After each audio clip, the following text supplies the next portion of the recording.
Ertu á leið heim úr vinnu? Stilltu á FM 89,1.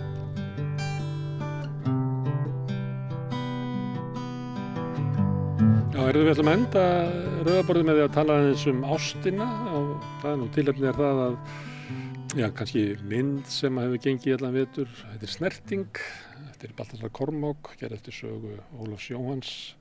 Margir séð þessa mynd og hún fjallar ástina, en það vill svo til að í Bíó Paradís, þar sem að Snerting núna til sýningar.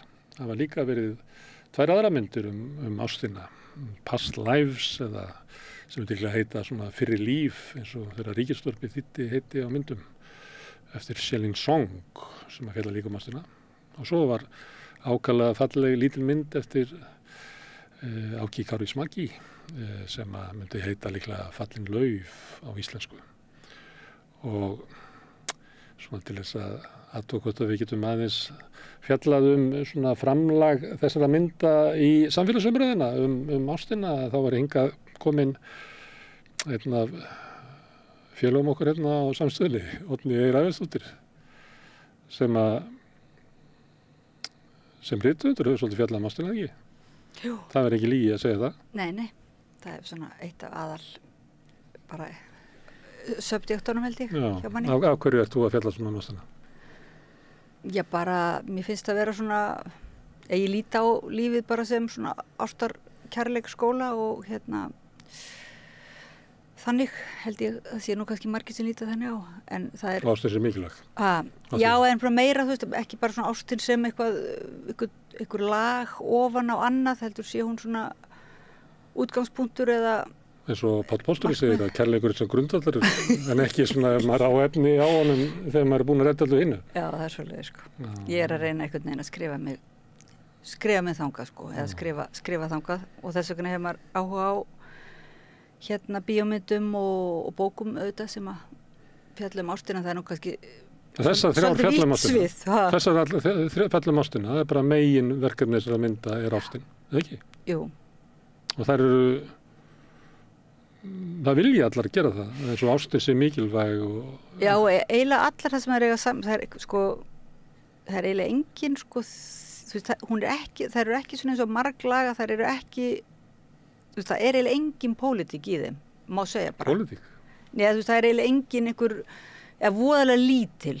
Þú veist, í Snertingu er náttúrulega verið að tala sko svona sögulega atburði Hiroshima og það verið að tala svona þú byrjar í stúdentuuppreisninni 68 eða þú veist, leifanum að henni. Já, og stéttaskipting kemur allavega fram í tveimur af þessu myndum. Sko, mér finnst svolítið gaman að koma á Samstöðin og tala sko ástina og bíómyndir, en að því við erum að reyna alltaf að hugsa hvernig maður bara geti talað lífið og við atburðina og einmitt pólitík. Hvernig maður getur talað pólitík, sko, og setja kannski meira svona samúð inn í þá samræðu, minni reiði, meiri samúð og hvenar, þú veist, list, og hvað getur list, eins og við rættum einhvern mann í sumarþáttunum minna, hvenar getur listin verið einhvers konar andofsafl og hvenar er listin bara eitthvað skraut sem að ríkjandi fyrirkomulag getur gert að sínu og nota til að raunverulega sanna það hversu gott það er. Eða við að nota listina til þess að hverfa aðeins inn í hana til þess að geta farið aftur út í samfélagið og haldið áfram að vera skepnur. Já. Mér fannst reyndar, þegar ég gekk út af Kaurismäki myndinni, það fannst mér að vera alveg rammpólitísk. Og það er út af þessari, sko, hann er eiginlega að spila með Chaplin eiginlega alla myndina. Og svo náttúrulega ganga þau á móti sólarlaginu þarna í lokin sem er nú bara Chaplin. Og þá fór ég að hugsa, þú veist, svona húmanisman í Chaplin og hvernig hann leggur hann fram, það sem hann er eiginlega alltaf með þessa sögu flækingin og stúlkuna, hvað líf flækingsins er vansælt þegar hann er að þráir ástina en fær hann ekki, og svo hvernig allt bjargast eða vonin verður til þegar þau ná saman. Svo fylgir þetta sjaldan, sko, lengra en það. Þá fannst mér þetta raunverulega vera, sko, svona svo pólitísk skilaboð að við ættum í bara hvernig við nálgum samfélagið, að byggja á, maður getur tekið sko, þetta væri samfélagið, að án kærleikans sem svona grundvöld þess sem við byggjum samfélag á millum okkar, að þá erum við eins og einn vansæli flækingur sem hefur ekki enn fundið stúlkuna sína. Og þráin eftir því að byggja gott samfélag alltaf leit að ástinni. Þannig að mér fannst þetta... Jú, það er alveg rétt og þegar þú segir það þá var þetta þessi mynd meiri segja inn í myndinni þá kemur fram sko að sem sagt konan í myndinni hún á ekki fyrir mat, hún er rekin, þetta eru svona, þau bæði eru raunverulega, og hann er kljást við alkohólism og er algjör raunverulega svona... undirhundur greið og hefur ekkert svona nema bara þetta attitúd að vera dálítið töff. Sem er svipað sko Chaplin gerir, sem að hann setur upp þessar sögur og þú veist alveg að þetta er sko kreppan er þarna og óréttlæti kapitalismans, getur maður sagt, og Kári Smaki notar óréttlæti kapitalismans og minnir á það í hvaða heimi þau eru að leita að einhverjum sannindum sem er ástin á milli þeirra. Jú, þannig ég bara snýst að þetta er alveg vitlaust að segja, þetta eru allt mjög pólitíska myndir eiginlega, ég tek aftur þetta séu ekki pólitíska, en ég er að meina, sko, kannski akkurat, nú er ekki svolítið á okkar tímu nú, þú veist, að blörra, svona það er svolítið að breytast línan á milli þess sem er svona persónlegt og listrænt bara eða póetist, þess að maður hefur oft haft svolítið svona ás, annarkvort er að, þú veist, pólitíst, svona pólitísk list, pólitískt erindi, og svo svona bara alveg póetískt eða ljóðrænt og svona hinum einn á ástnum, sko, og svo þú veist, en núna jafnvel hugsa maður með sér að þetta er að svona myndir sem eru mjög póetískar eða ljóðrænar svona eru oft mjög pólitískar líka, en mér finnst eitthvað mér finnst svolítið gaman að hvað maður á erfitt með að maður á svolítið erfitt með að njörfa það niður eða setja þær í box sem að ég held að sé jákvætt sko. Ég held að höfundarnir allavega veit ekki alveg með snertingu hvað þeim gekk til, ég held að það verður svona bara að segja ykkur að sögu. En mér fannst sko Past Lives sem er hálfuleiti amrísk og hálfuleiti suður kórusk og Kári Smaki, finnska myndina. Það sem þau eru raunverulega að fjalla ástina sem eitthvað svona alvöru afl í kannski síður í Past Lives. En mér finnst það mjög ábyrjandi á Kári Smaki. Það er ekki tilviljun að gera þessa mynd.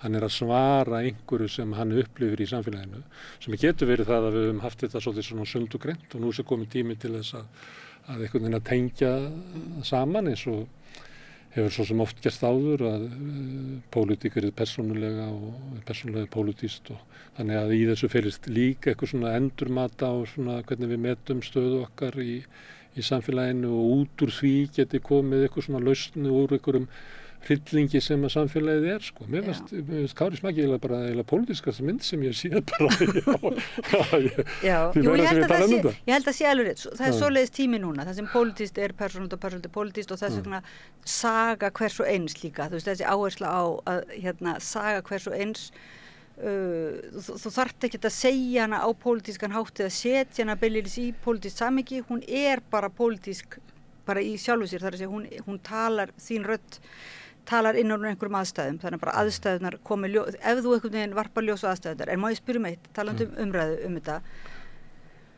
hvernig þú veist dagskrárliður er þetta, við erum að tala bíómyndir sem kannski hlustendur og áhorfendur hafa ekki séð og en nú er svolítið leiðilegt sko, mér finnst ofboðslega leiðilegt útvarpsefni þegar við að lýsa, eða bara þegar fólk er að segja manni. Þetta er ógeðslega leiðilegt útvarpsefni.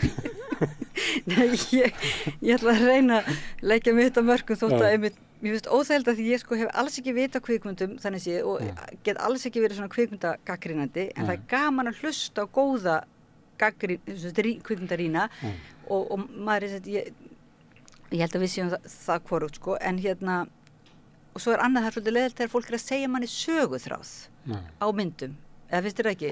Svona söguþráð, að segja manni plottið. Stundum er það, þú veist, þarf maður að gera það og stundum ekki.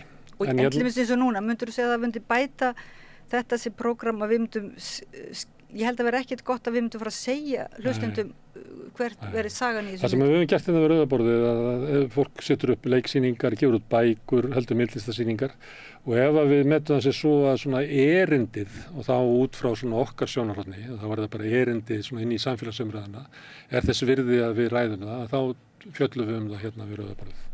En við erum ekki að leika það að vera að fjalla svona listræna gagnrýni eða eitthvað slíkt sko. Heldur hérna, Kári Smaki hann leggur hérna fram að hvað ástin sé svona mikilvæg og okkur ættum við ekki að ræða það, það þannig að ástin sé svona mikilvæg og vantir meira af ást í samfélagið.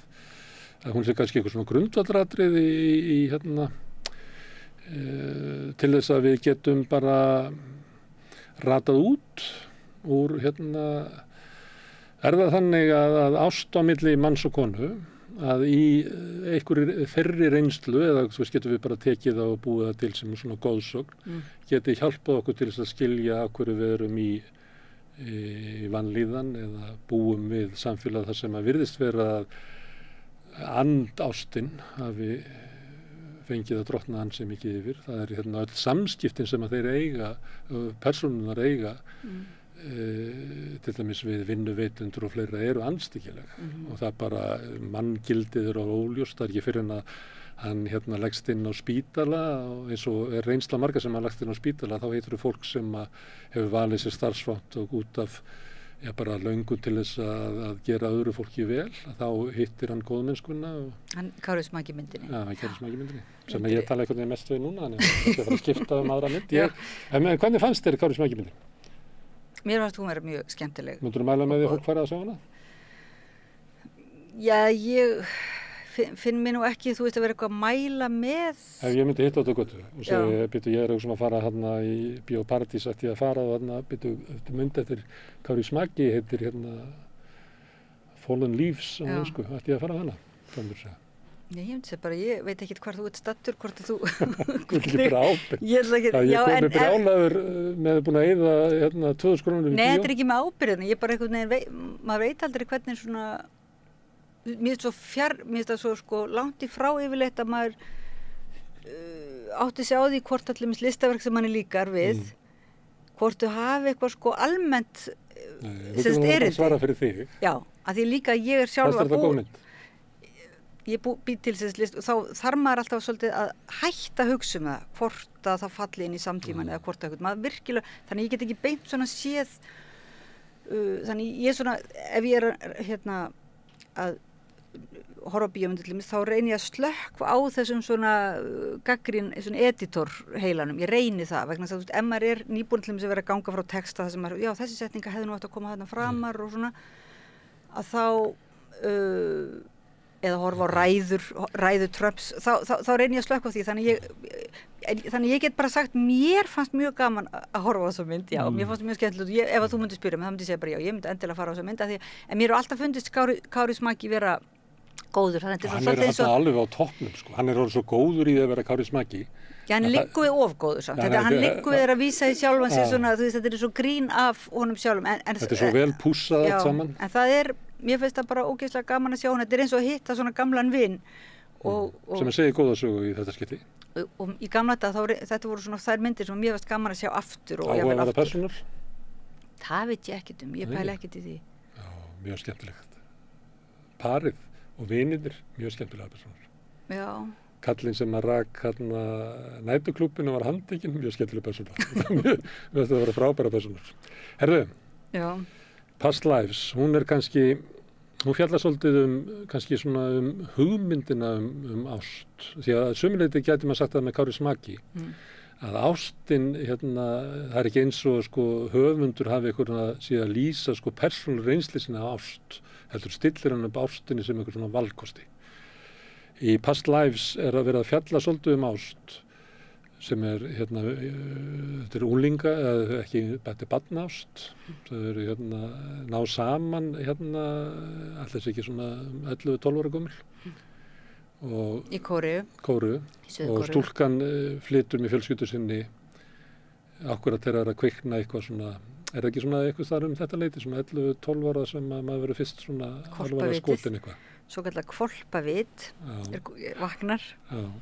Og þá fara þau til hérna Ameríku og þetta allt voða fallegt sem við eiga hérna, en svona klárast ekki og það svona býr með þeim þessi ást og ég að tala svona þetta vegna þess að sumuleyti sama þemað í snertingu sem svona ást sem ekki kláruð með einhverjum hætti en sem lifir þá með það svona nostalgía, já. En það svolítið, mér var svolítið merkilegt að horfa á þessa mynd, þessa kóresku mynd sem sagt sem að því að til dæmis ef maður ætti að segja, eins og þú ert að byrja að segja söguna, þá sagan ekki kannski plottið eða sagan ekki sérstaklega svona áhugavert, ekki frumlegt, ekki áhugavert í sjálfu sér sko, þetta svona bara þetta bara eins og einhver skólabók þú veist, og svo á hún annan mann og svo kemur gamli bæskuvinur, þú veist, þetta já bara, og innflytjendurnir, þú veist, þetta raunverulega bara maður getur tikkaði bara mörg box, þannig ef þetta hefði verið illa gert, þá hefði þetta verið bara sko klísja. Já, nú við alla sögur. Sko. Jú, það að vissu, já, alveg rétt. En þarna, en það var samt svona... Kannan ekki ástasögur, sko. Strákur hittir stelpu og... Jú, það eiginlega ekki hægt ekki. Það hefur eiginlega fáa sögur verið gerðar verð en þessi saga. En þegar hún vel gerð, þá getur hún verið stórkostleg. En það sem bara, sko, gjörðin að horfa á, þá fer maður einhvern veginn inn í þessa tilfinningu, þessa ástatilfinningu og einhvern veginn auðveldar manni eins og að dvelja aðeins inn í því ástandi og inn í svona þessari þrá og maður algjörlega hættir að pæla í því hvort þessi góðsaga eða vondsaga, það ekkert sem truflar fannst mér fannst það svo opaslega gaman að horfa á þessi mynd, það var ekkert sem, ég fór ekki þessi greinandi þarna, ég fór ekki að halda að ég var einhver kvikmyndagreinandi sem þyrfti að eða rithöfundur þyrfti að bara pæla í sögun eða orðunum eða handrit, ofta náttúrulega pirrar handriti maður alveg svakalega sko og en þarna ég hugsaði mitt bara, ég svona ég voru svona gagnrýnislaus eða þú veist, ég bara datt alveg inn Já, mér fannst það svona galdur í henni að hún líður svona áfram ef við byrjum saman við Karu Smaki sem svona full af svona stælum og fiffum og svona en þessi líður áfram af svona rosalega fallegu látleysi það sem að segja söguna og það sem líka fallegt á hluti af myndinni sem svona ansið nútímalegt að þá eru þessir gömlu vinir, þau eru að tengjast í gegnum sko fjarskiptamiðla, þau eru í sitt hvorum heimslutanum og eru að raunverulega reyna að búa til einhverja tengingu, svona í misgóðri nettengingu og bara á skjánum og slegir. Það var, mér varst að vera svona einmitt eins og það getur nú verið líka tuggið. Maður sé það oft mjög illa gert í bíó, en þarna tókst þeim að gera það mjög vel. Já, mér varst að, og hann, þessi maður sko, hann, ég man ekki hvað hann heitir leikarinn sko, en hann, mér varst hann vera svo rosalega eitthvað, hann fór út í sko Chaplin og japanska Kurosawa, hann fór alveg út í Idioten, hann var svona þessi típa, þessi svona einhvern veginn hreini sem bara, þú veist, geymdi ástinni innra með sér alveg sama í hverjum lendi. Hvað það sem að, það verður náttúrulega til svona tenging á milli þeirra þegar þau eru bara 12 ára og þau opnar svona eins og það gerist í ástinni, allt einu bara opnar fólk og tengist og þótti séu bara börn, þannig þetta eiginlega bara þau eru ekki orðin kynþroska og þetta með honum allan tíð og þegar hann leitar að henni en svo vill það til að hún líka leita honum af svona einhverjum ástæðum og svo hittast þau löngu seinna hvort þetta raunverulegt eða hefur hann búið til hugmyndina ástina með sér hann ástfangin af henni eða þegar líður á hann þá bara hugfangin að eigin hugmyndum ást? Nei, mér fannst ekki vera þannig í þessari mynd sko.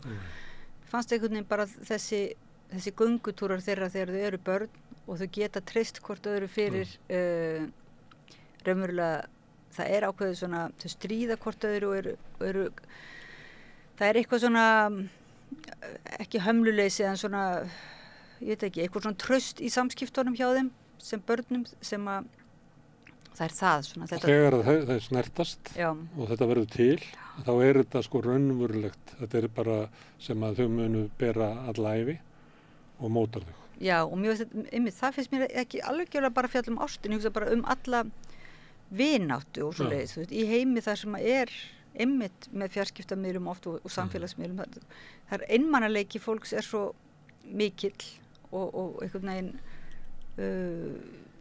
og allir að reyna að hlusta á eitthvað, að horfa á eitthvað, að hafa eitthvað fylla upp í þennan einmannleika með röddum og svoleiðis, og hversu það er raunverulega sjaldgæft að það myndist þessi, að þú finnir fyrir því að það er einhver að tala til þín og er einhver að svona tengjast þér og það er kannski bara það sem er... Sem hefur verið kallað svona sálirna snertast og svona í einhverjum svona gömlum rómatískum...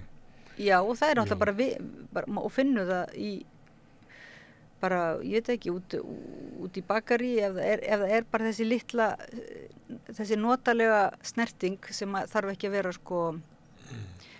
þarf ekki að vera ástarsnerting en þetta verður ástarsnertingi sterkari en þessar myndir voru nú kannski ekki alveg þetta svona, þú veist, ekki þessa bara snerting og ég held að maður þurfa að sjá aðra myndir til þess í Bíóparadís en hérna myndir snerting sem heitir snerting sko. Já, ég ætla aðeins að stoppa aðeins með hérna Past Lives af því að þar er hérna önnur saga af því að þegar stúlkan flytur til Ameríku að þá er hún að koma sér inn í amerískt samfélag og er að yfirgefa Kóreu og sömuleyti fjallar að líka það að æskuástin er Kórea en hún er að koma sér fyrir í Ameríku og kynnist þar hérna gyðing frá New York og giftist honum eða nei frá Kanada og hvernig fannst þér samband þeirra því þar blanda svolítið svona inn í sko samskipti kynjana sem eru sömuleyti svona praktísk og sem að því að æskuástin hún er eiginlega ósnerta af raunveruleikanum og verður svona svolítið eins og hugmynd á meðan að hún er eiginlega svona glíma við samband við mann sem hún elskar en það er svona miklu praktískara þegar að hérna gamla ekki, þetta er eiginlega meira en æskuást, bernskuástin kemur aft heimsækjarina að þá verður svona svolítið ólíkt svona hún er ólík gagnvart þeim. Hvernig fannst það í myndinni? Fóru gyðingunum í töðan á þér? Nei. Trufla söguna? Nei, alls ekki. Ég bara veit ekki alveg hvað mér... Ég get ekki alveg sagt það kannski svona á einhvern vitrænan hátt. Mér fannst bara hann... að því ég datt inn í að horfa þá mynd einmitt, svona bara... eins og ég væri bara að lesa dagbók einhver. Þú veist, ég var ekki að hugsa þetta sem tilbúið handrit.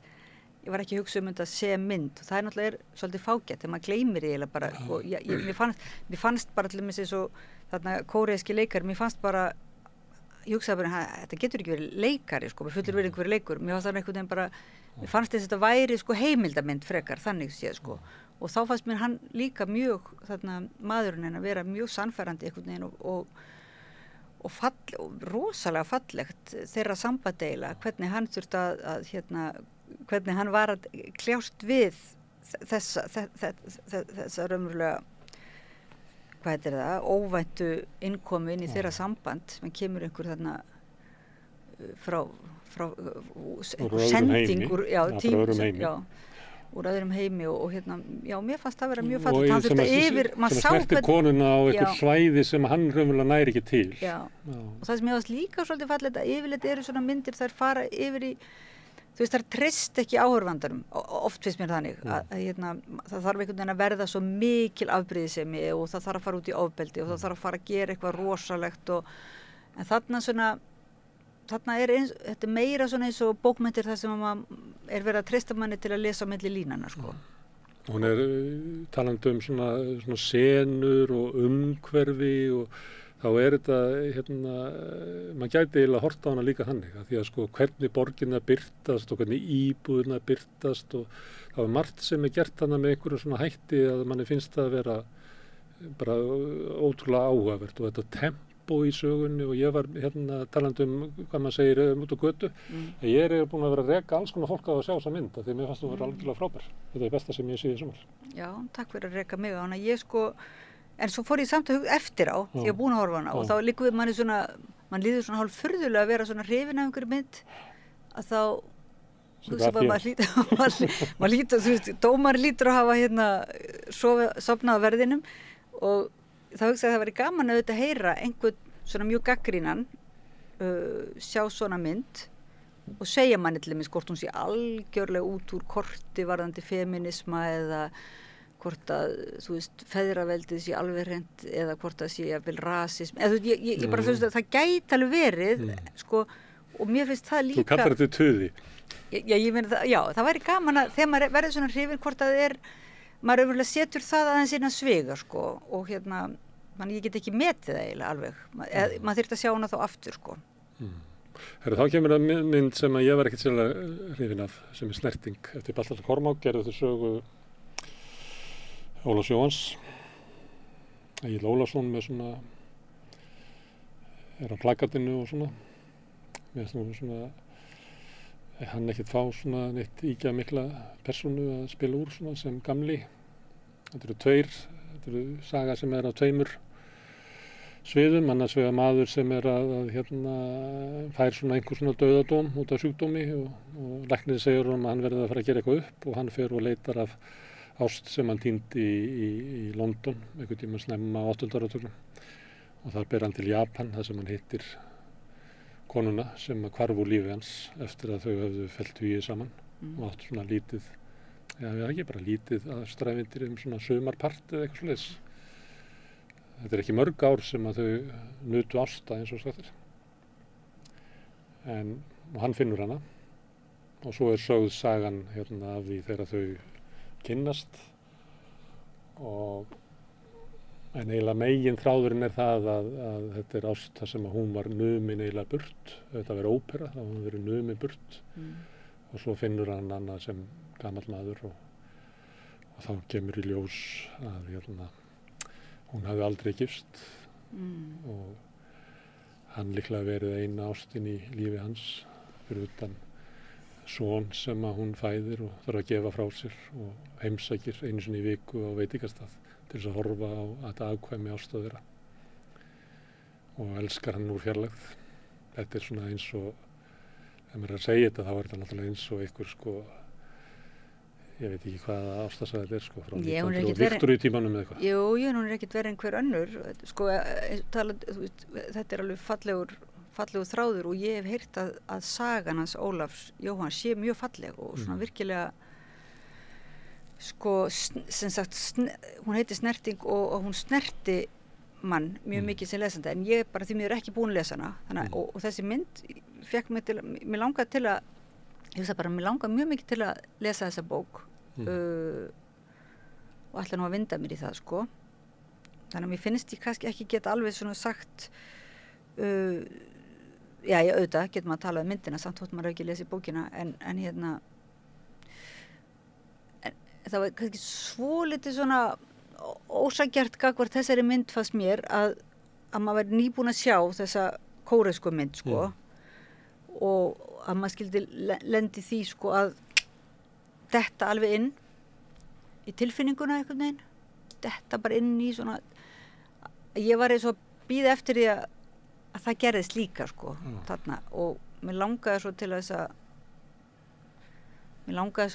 til að detta inn í ég veit ekki þetta svona tilfinningalíf þessa manns, gamla manns sem er deyjandi og þá skiptir mann einhver máli hvaða saga það er bara hún það er bara áhuga bara einhver saga sem hann finnst hann þurfa að fara. En hann var svolítið erfitt með að koma henni frá sig vegna þess að hann er bara að drifta heiminn og hann er að tala við hótelstarfsfólk og flugfreyju og einhvern mann sem hann getur á bar og það er svolítið erfitt að koma einhvern veginn. Nei, mér finnst það ekki það skipta máli ef maður hugsa handrit, ég veit það ekki en ég var alltaf að hugsa af hverju detti ég ekki inn í það, er það út af því að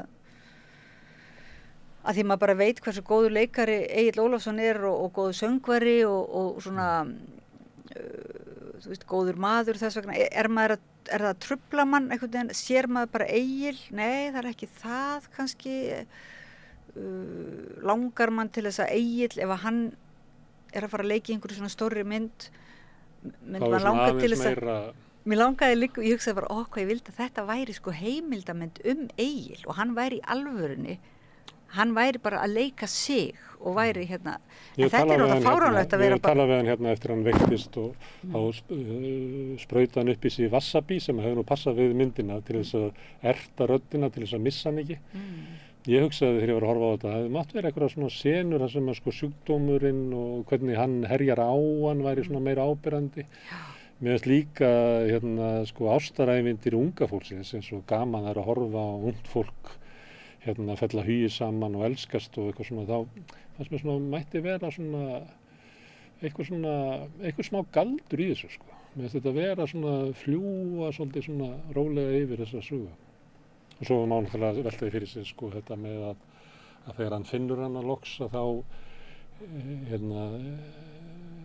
hún sko óspjölluð af annarri ást og svo þetta með barnið að ást þeirra hafi sko getið af sér ávöxt og mér var svona, þetta ekki aðeins svo mikið sko.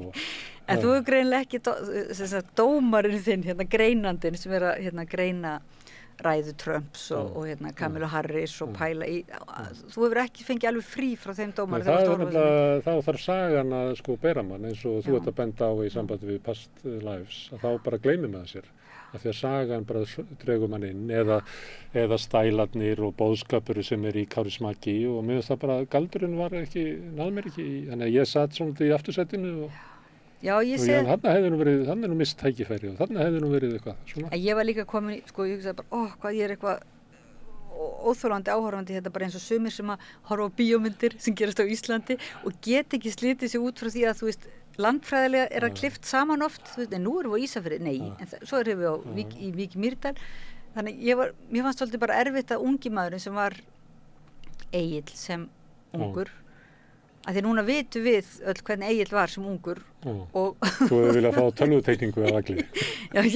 Mér fannst þetta bara svo opbóðslega ólíkar týpur, þannig að ungi maðurinn og gamli maðurinn að ég hugsaði bara Það nú sætur ungi maðurinn svona. Já. Það var svona í honum svona ungæðisleg svona orka en óalega mild, því hann var að leika mildan mann og kannski ungi Egill var ekkert að leika milda menn hérna í Galanda. Nei. Það var svona... Nei, en það var nú ákveðin mildi og það er svona það er rosalega fallegt margt í þessari mynd finnst mér sko. Það er mjög fallegar senur og það er eitthvað svona fallegt að sjá þessa kallmennsku, bæði unga mannsins og eldri mannsins. Þeirra kallmennska er svona... Er það kallamynd? Hvernig voru konur? Mér fannst svona, það er einhver auðmýkt í köllunum sko, sem mér fannst vera falleg.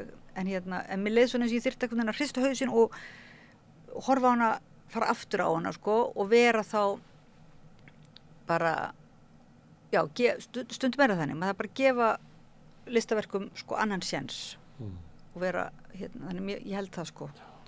Hvort ég á maður að lesa bókina fyrst og fara svo aftur í bíó eða bara, ég veit það ekki. Hella sér í það að horfa á og lesa ástina, það er skilaboðin. Já, bara lifa það líka, vera bara, þú veist, vera vakandi fyrir því að láta hvernig við tölum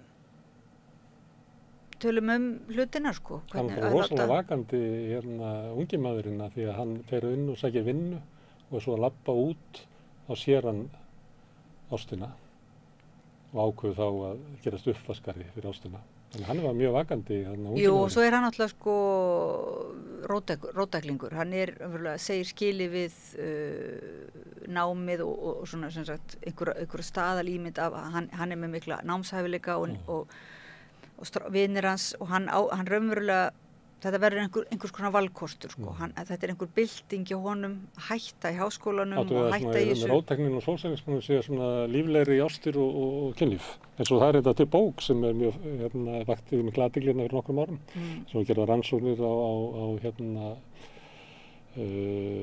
einkalífi kvenna í Austur-Þýskalandi og niðurstaða hennar var það að það hefur verið miklu skemmtilegra sko persónulega lífið konum í Austurinu heldur en Vesturinu. Vá, það var nú áhugavert. Það hefur ekki lesað hana? Nei, ég ekki. Það er svo langur listabóku sem maður er ekki búin að lesa og marga bíómyndir sem maður er ekki búin að sjá. Kannski hefur við ekkert spjalluð það á veikarnar sem við erum eftir að lesa. En við stoppum núna ekki með hvernig fólk bara til þess að maður segir bara pass í kvikmyndagagnrýninni.